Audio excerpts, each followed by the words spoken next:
നമസ്കാരം, LK ന്യൂസിലേക്ക് സ്വാഗതം. ഞാൻ ഉത്തരാസസ്. പ്രധാന വാർത്തകൾ ഒറ്റമൊന്നത്തിൽ.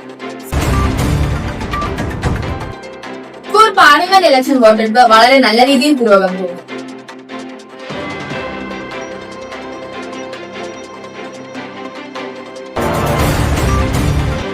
സ്കൂൾ കായികോത്സവം 2025 2 ദിവസങ്ങളിലായി നടത്തപ്പെട്ടു.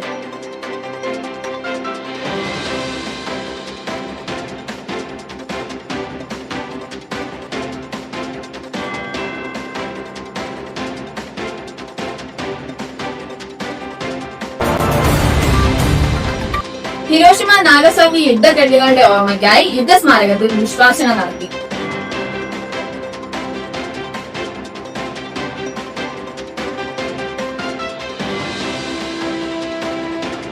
വാർത്തകൾ വിശദമായി. 2025-26 സ്കൂൾ പാർലമെന്റ് ഇലക്ഷൻ വോട്ടെടുപ്പ് അതിഗംഭീരമായി മുന്നോട്ട് പോകുന്നു. എല്ലാ ബൂത്തുകളിലും സമാധാനപരമായ അന്തരീക്ഷമാണ് കാണാൻ സാധിക്കുന്നത്. 92% കൂടുതൽ പോളിംഗ് നടന്നു. ചരിത്രത്തിലെ ഏറ്റവും കൂടിയ പോളിംഗ് ആണ്. ആകെ 52 ഡിവിഷനിലേക്ക് നടക്കുന്ന തിരഞ്ഞെടുപ്പിൽ നിന്നും സ്കൂൾ ലീഡർ തുടങ്ങിയ ഭാരവാഹികളെ തിരഞ്ഞെടുക്കുകയാണ്. കൂടുതൽ വിവരങ്ങൾക്കായി ഒന്നാമത്തെ ബൂത്തിൽ നിന്നും നമ്മുടെ പ്രതിനിധി അനഹ ചെയ്യുന്നു. അനഹ, കനകദേവി ബ്ലോക്കിലെ വോട്ടെടുപ്പ് എങ്ങനെ പുരോഗമിക്കുന്നു? ഇപ്പോഴും കുട്ടികളുടെ നീണ്ട നിരയാണോ കാണാൻ സാധിക്കുന്നത്? അതേ ഉത്തര, എന്റെ പുറകിലായി കാണുന്ന ബൂത്തിൽ നീണ്ട നിരയാണ് കാണാൻ സാധിക്കുന്നത്. കുട്ടികൾ സമാനപരമായി വോട്ടെടുപ്പിന് ശേഷം തിരികെ അവരവരുടെ ക്ലാസ്സിലേക്ക് മടങ്ങുന്നുണ്ട്. അതിൽ ആൺകുട്ടികളുടെ നിരക്കാണ് കൂടുതലായി നമുക്ക് കാണാൻ കഴിയുന്നത്. കാർഷിക വിവരങ്ങൾ ഇലക്ഷൻ ഒക്ടോബറായ സ്ഥാപിക്കാറുണ്ട് ചോദിച്ചത്. നമസ്കാരം. ശ്രീനാരായണ ഹയർ സെക്കൻഡറി സ്കൂൾ ഉഴമലക്കലിന്റെ സ്കൂൾ പാർലമെന്റ് തെരഞ്ഞെടുപ്പ് നമ്മുടെ ഇലക്ഷൻ എങ്ങനെ നടക്കുന്നു അതുപോലെ തന്നെയാണ് നടക്കുന്നത്. ഏകദേശം 10 ബൂത്തുകളായി കേന്ദ്രീകരിച്ചുകൊണ്ട് എല്ലാ സജ്ജീകരണങ്ങളും നമ്മൾ അറേഞ്ച് ചെയ്തിട്ടുണ്ട്. ടീച്ചറുടെ നേതൃത്വത്തിലാണ് ഈ ഇലക്ഷൻ നടക്കുന്നത്. കുട്ടികൾക്ക് അവരുടെ കാൻഡിഡേറ്റിന് നേരെ സെലക്ട് ചെയ്താൽ മാത്രം മതിയാവും. അപ്പോൾ എങ്ങനെയാണോ ഇലക്ഷൻ നടക്കുന്നത്, വോട്ടിംഗ് യന്ത്രത്തിൽ എങ്ങനെയാണോ ഇലക്ഷൻ നടക്കുന്നത് ആ രീതിയിൽ തന്നെയാണ് നമ്മൾ നടക്കുന്നത്. ക്ലാസ്സിൽ നിന്ന് കുട്ടികൾക്ക് അവരുടെ സ്ലിപ്പുകൾ കൊടുത്തു വിടുന്നു. ആ സ്ലിപ്പ് കൊണ്ടുവന്ന് ഇവിടെ ഫസ്റ്റ് പോളിംഗ് ഓഫീസർ, അത് കഴിഞ്ഞ് സെക്കൻഡ് പോളിംഗ് ഓഫീസർ, പിന്നെ തേർഡ് പോളിംഗ് ഓഫീസറും അംഗീകരിച്ചതിന് ശേഷം ആണ് നമ്മൾ അവർ വോട്ട് ചെയ്യാൻ അനുവദിക്കുന്നത്. വോട്ട് ചെയ്യാൻ ഒരു നീണ്ട ക്യൂ തന്നെ നമുക്ക് പുറകിൽ കാണാൻ കഴിയും. എന്തായാലും പോളിംഗ് പുരോഗമിച്ചുകൊണ്ടിരിക്കുകയാണ്. എല്ലാ സ്ഥാനാർത്ഥികൾക്കും വിജയാശംസകൾ നേരുന്നു. നന്ദി. കനക ജൂബിലി ബ്ലോക്കിലെ 4ാമത്തെ ബൂത്തിൽ നിന്ന് നമ്മുടെ പ്രതിനിധി ഹനാൻ ചെയ്യുന്നത്.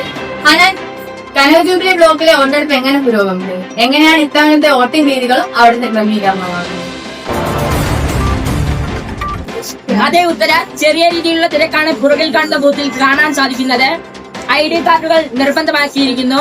പുതിയ വോട്ടിംഗ് രീതികളാണ് ഇവിടെ അവലംബിച്ചിരിക്കുന്നത്. ID കാർഡുകൾ ഉണ്ടെങ്കിൽ മാത്രമേ വോട്ട് ചെയ്യാനായി സാധിക്കുകയുള്ളൂ. അതുപോലെ തന്നെ ഇപ്പോൾ തന്നെ 60% പോളിംഗ് പൂർത്തിയാക്കിയിരിക്കുകയാണ്. അതുപോലെ തന്നെ നിയന്ത്രിക്കുന്നതിനായി first polling officer, second polling officer, presiding officer തുടങ്ങിയവരെ ഉൾപ്പെടുത്തിക്കൊണ്ടാണ് ഇലക്ഷൻ നടക്കുന്നത്. എല്ലാ വർഷത്തിൽ നിന്നും വ്യത്യസ്തമായി ഇലക്ട്രോണിക് വോട്ടിംഗ് മെഷീനും VVPAT മെഷീനും ഉപയോഗിച്ചുകൊണ്ടാണ് ഇലക്ഷൻ സംഘടിപ്പിച്ചിരിക്കുന്നത്.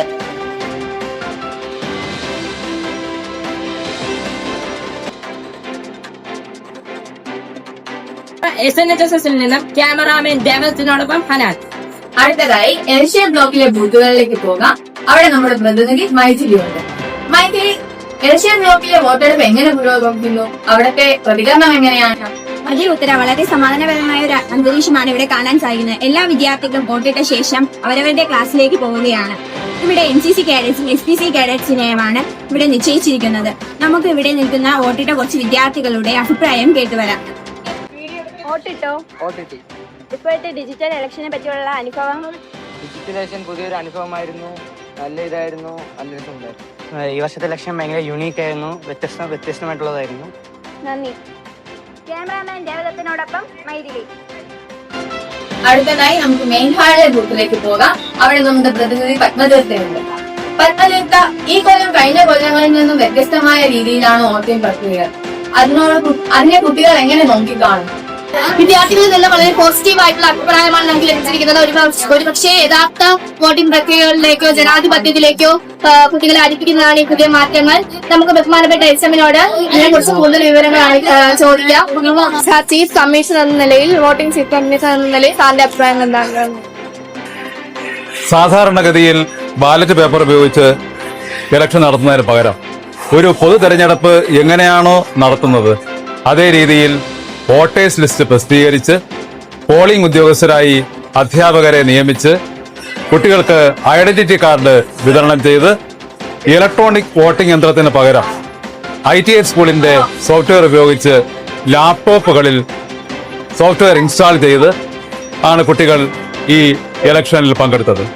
ഇതോടുകൂടി ഒരു ഇലക്ഷന്റെ പൊതു തെരഞ്ഞെടുപ്പിന്റെ എല്ലാ രീതികളും കുട്ടികൾക്ക് മനസ്സിലാക്കുന്നതിനും ജനാധിപത്യ മൂല്യങ്ങളെക്കുറിച്ച് ധാരണ ഉണ്ടാക്കുന്നതിനും കുട്ടികൾക്ക് സാധിച്ചു. ഇലക്ഷൻ കമ്മീഷണറായ സന്തോഷ് സാർ നമ്മളോടൊപ്പം ചേരുന്നു. നമുക്ക് കൂടുതൽ വിവരങ്ങൾ ചോദിച്ചറിയാം. ജനാധിപത്യ സംവിധാനം എന്നുള്ള നിലയ്ക്ക് അതിനെക്കുറിച്ച് കുട്ടികളിലേക്ക് ബോധം ഉണ്ടാക്കുക എന്നുള്ള ലക്ഷ്യത്തോടുകൂടി ജനാധിപത്യ സംവിധാനം എങ്ങനെയാണോ അതിന്റെ നടപടിക്രമങ്ങൾ എങ്ങനെയാണോ അതെല്ലാം കുട്ടികളെ ബോധ്യപ്പെടുത്തുന്നതിനായിട്ടാണ് നമ്മൾ ഇന്ന് ഈ ഒരു ഉദ്യമം. കഴിഞ്ഞ വർഷത്തിൽ നിന്ന് വ്യത്യസ്തമായിട്ട് ഇവിടെ വോട്ടേഴ്സ് ലിസ്റ്റ് തയ്യാറാക്കി ബൂത്ത് അടിസ്ഥാനത്തിൽ ക്ലാസ് എന്നുള്ള രീതിയിൽ വിട്ടിട്ട് ബൂത്ത് അടിസ്ഥാനത്തിലാണ് നമ്മുടെ ഇലക്ഷൻ ക്രമീകരിച്ചിരിക്കുന്നത്. 11ഓളം ബൂത്തുകളിലായിട്ട് ഈ സ്കൂളിലെ 45ഓളം ഡിവിഷനിലുള്ള കുട്ടികളെ ഉൾപ്പെടുത്തിയാണ് ഈ ഇലക്ഷൻ നടത്തിയത്. അപ്പൊ ജനാധിപത്യ സംവിധാനത്തെ കുറിച്ച് കൂടുതൽ ബോധം ഉണ്ടാവാനും അതിലേക്ക് ആകർഷണം ഉണ്ടാക്കിയെടുക്കുന്നതിനുമായിട്ട് കുട്ടികളിൽ അവബോധം സൃഷ്ടിക്കുക എന്നുള്ളതും കൂടെ ഉദ്ദേശിച്ചുകൊണ്ടാണ് ഇത്തരം നടപടികളുമായിട്ട് നമ്മൾ മുമ്പോട്ട് പോകുന്നത്. അതിൽ ലിറ്റിൽ കൈറ്റ് ഈ നേതൃത്വം കൊടുക്കുന്ന ഈ ഇതില് മറ്റേ JRC, NCC, അതുപോലെ SPC തുടങ്ങിയ ഒരുപാട് കാഡറ്റ്സുകളുടെ ഉത്തരവാദിത്തത്തോടു കൂടെ ചേർന്നാണ് ഇത് നടത്തുന്നത്. ഇപ്പം ലിറ്റിൽ കൈറ്റ്സ് പ്രതിനിധി ചേരുന്നുണ്ട്. നമുക്ക് കൂടുതൽ വിവരങ്ങൾ ചോദിച്ചറിയാം. ഈ കൊല്ലത്തെ വോട്ടിംഗ് മാറ്റത്തെ പറ്റി വിശദീകരിക്കാമോ? കഴിഞ്ഞ വർഷത്തെക്കാട്ടിലും വളരെ വ്യത്യസ്തമായ രീതിയിലാണ് നമ്മളിപ്പോൾ വോട്ടിംഗ് ചെയ്യുന്നത്. അതിനുവേണ്ടി ഒരു പുതിയ വോട്ടിംഗ് സിസ്റ്റമാണ് ചെയ്യുന്നത്. സോഫ്റ്റ്വെയറും ചെയ്യുന്നുണ്ട്. ഇതിനായുള്ള പരിശീലനം നേരത്തെ കുട്ടികൾക്ക് നൽകിയിട്ടുണ്ട്. LKG സ്റ്റുഡൻസിനും മറ്റ് കേഡറ്റ്സിനും വേണ്ടിയുള്ള പരിശീലനം മുൻപേ നൽകിയിട്ടുണ്ട്. നന്ദി. SNSS-ൽ നിന്നും ക്യാമറാമാൻ പ്ലസിനോടൊപ്പം Pathanamthitta AS. School parliament election അവസാന ഘട്ടത്തിലേക്ക് എത്തിയിരിക്കുകയാണ്. സ്കൂൾ പാർലമെന്റിലേക്കായി അർജുൻ A +2 നിന്നും തിരഞ്ഞെടുക്കപ്പെട്ടിരിക്കുന്നു. Vice chairman Ajna SS 9B നിന്നും തിരഞ്ഞെടുക്കപ്പെട്ടിരിക്കുന്നു.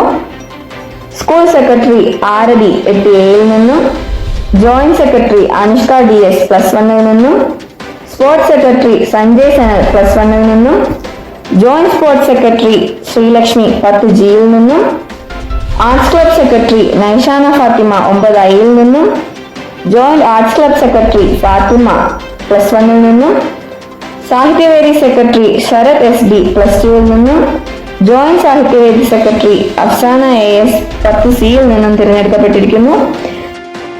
തിരഞ്ഞെടുക്കപ്പെട്ട എല്ലാ സ്കൂൾ ഭാരവാഹികൾക്കും LK ന്യൂസിന്റെ അഭിനന്ദനങ്ങൾ.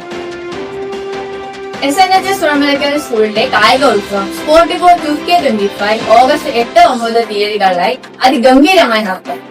ആദ്യ ദിനം സ്കൂൾ ഗ്രൗണ്ടിലും രണ്ടാം ദിനമായ ശനിയാഴ്ച GV രാജ സിന്തറ്റിക് ഗ്രൗണ്ടിലുമായി മത്സരങ്ങൾ നടത്തുകയുണ്ടായി. കൂടുതൽ വിവരങ്ങൾ നൽകുന്നതിനായി നമ്മുടെ പ്രതിനിധി അനു ചേർന്നു.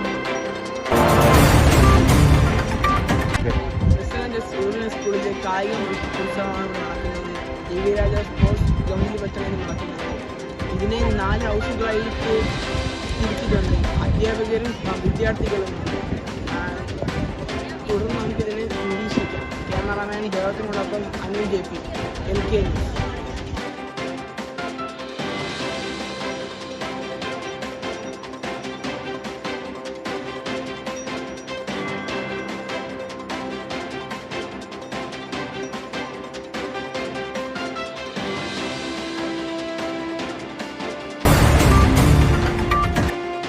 സോഷ്യൽ സയൻസ് ക്ലബിന്റെ ആഭിമുഖ്യത്തിൽ ഓഗസ്റ്റ് 6 ഹിരോഷിമ നാഗസാക്കി ദിനം ആചരിച്ചു. യുദ്ധസ്മാരകത്തിൽ സ്കൂൾ എക്സാം മനദാസ പുഷ്പാർച്ചന നടത്തുകയും തുടർന്ന് വിദ്യാർത്ഥികൾ കലാപരിപാടികൾ അവതരിപ്പിക്കുകയും ചെയ്തു. ഇതോടെ LK ന്യൂസ് സമാപിക്കുകയാണ്. നന്ദി, നമസ്കാരം.